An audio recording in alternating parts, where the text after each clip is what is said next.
What's up guys? For today's vlog guys, maghanap tayo ng lemongrass. Ang hirap lang hanapin yung lemongrass dito guys.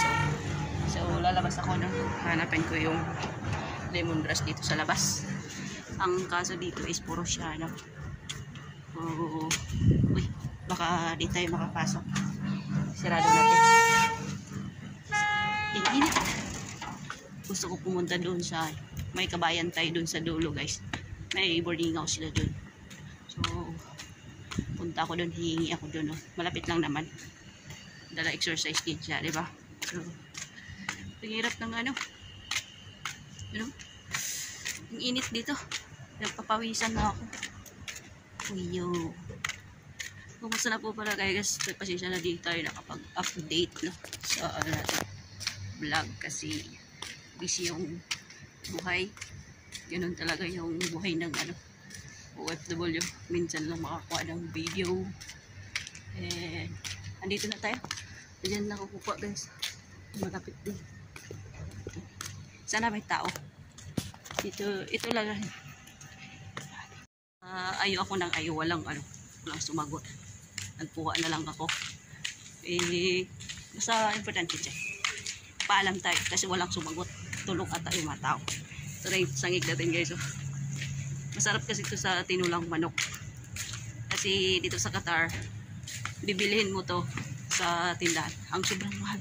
Grabe. Hindi mo inano yung bilihin. Super mahal. So bibilihin mo siya doon sa tindahan.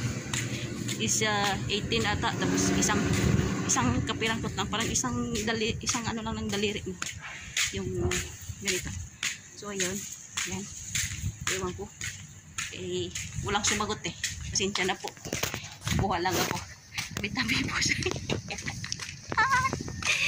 Ayun na yung sangig. Nagnakaw ko ng sahig. Huwag ako ng sahig.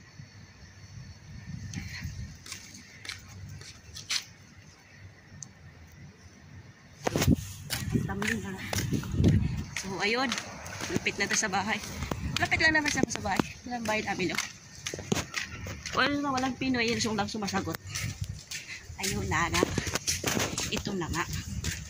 Nakuha ko na nga ito. Itong may sangig na nga ako. Diba? So, guys.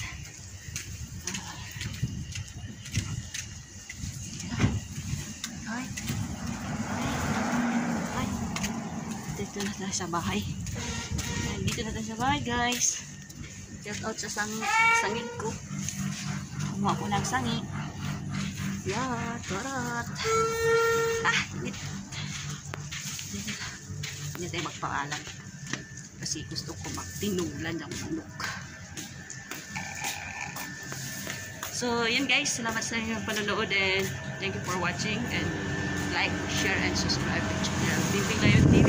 Bye guys. Bye.